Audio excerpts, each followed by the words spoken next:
Friends, good morning, welcome back to my channel. আশা করি আপনারা প্রত্যেকে খুব ভালো আছেন। আজকে মাটনের একটা রেসিপি আপনাদের সাথে শেয়ার করব। তাহলে চলুন পাশে থেকে পুরো ভিডিওটা দেখতে থাকুন।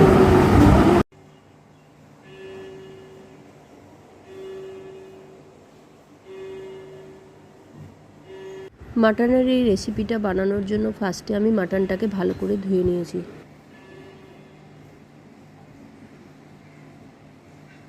মাটনটা আমার ভালো মতন ধোয়া হয়ে গেছে। এদিকে আলুটাও কেটে ধুয়ে নিয়েছি। এখানে আছে পেঁয়াজ কুচি, রসুন, আদা আর গোটা রসুন। মশলাটা ফার্স্টে আমি করে নেব। আদা, রসুন, লঙ্কা আর জিরে।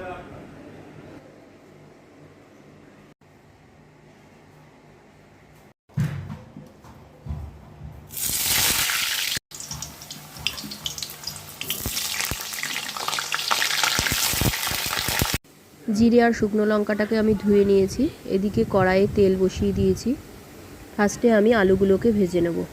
এদিকে মিক্সিতে আমি মশলাটা করে নেব। জিরা, শুকনো লঙ্কা, আদা আর রসুনটাকে পেস্ট করে নেব।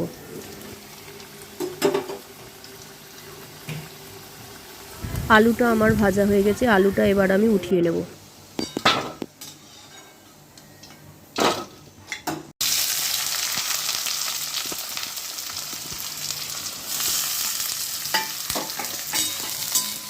পেঁয়াজ কুচিটা দিয়ে দিলাম। পেঁয়াজটাকে একটু ভালো করে ভেজে নেব।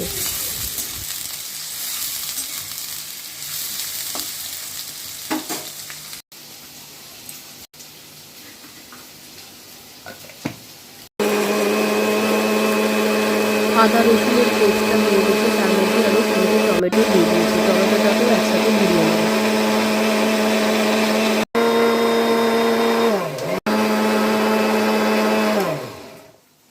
আচ্ছা,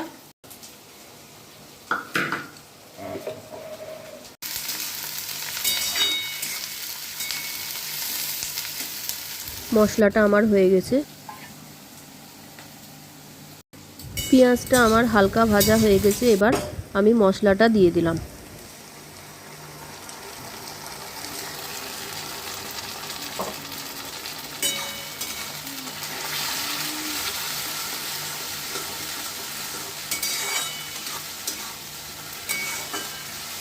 মশলাটা দেওয়ার পরে একটু ভালো মতন কষিয়ে নিতে হবে।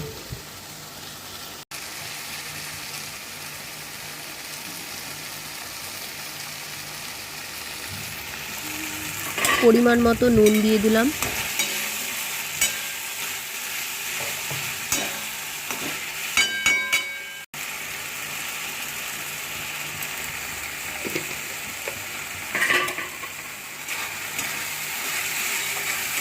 হলুদ গুঁড়ো দিয়ে দিলাম।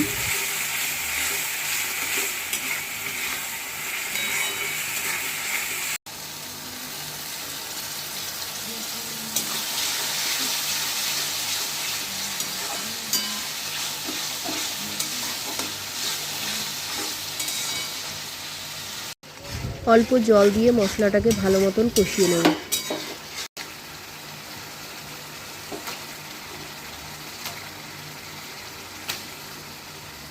এবার মাংসটা দিয়ে দেব।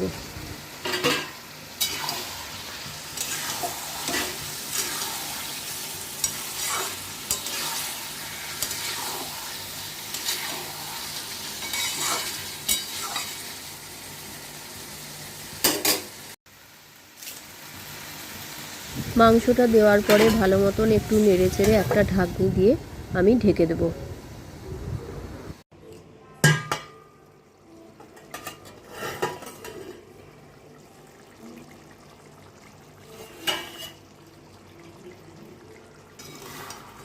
কিছুক্ষণ পর আমি ঢাকনিটা খুলে দেখাচ্ছি, দেখুন।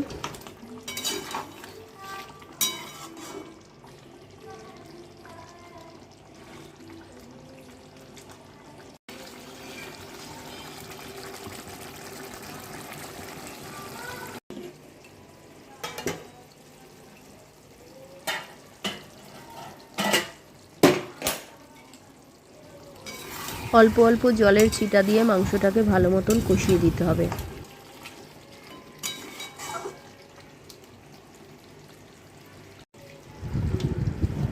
এবার রসুন আর ভেজে রাখা আলুটা দিয়ে দিলাম।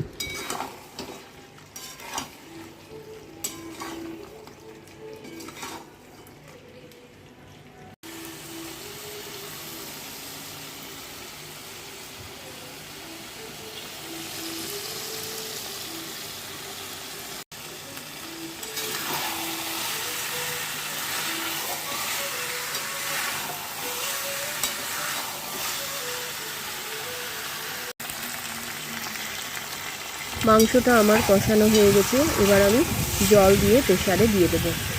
চর্বিটা দিয়ে দিলাম।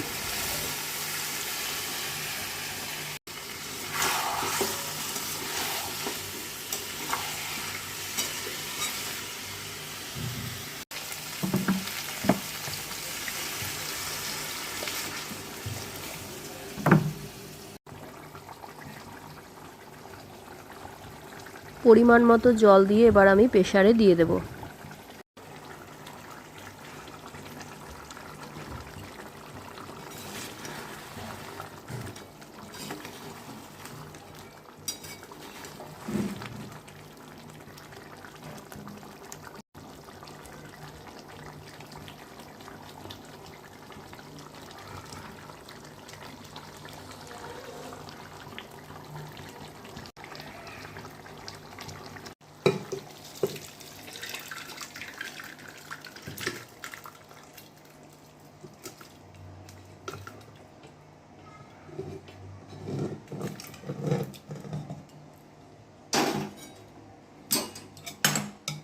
প্রেসারে দেওয়ার পরে 5 থেকে 6টা আমি সিটি দিয়ে দেবো।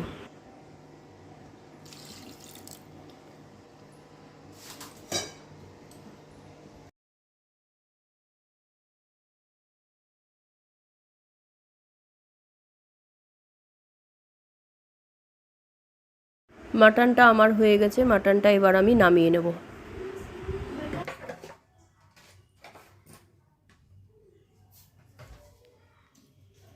এই ভিডিওটা আপনাদের কেমন লাগলো আপনারা অবশ্যই কমেন্ট করে জানাবেন, আর যদি ভালো লাগে তাহলে প্লিজ আমার চ্যানেলটা ফলো করতে ভুলবেন না। আবার দেখা হবে নতুন কোনো ভিডিওর সাথে নিয়ে। সবাই ভালো থাকবেন, সুস্থ থাকবেন।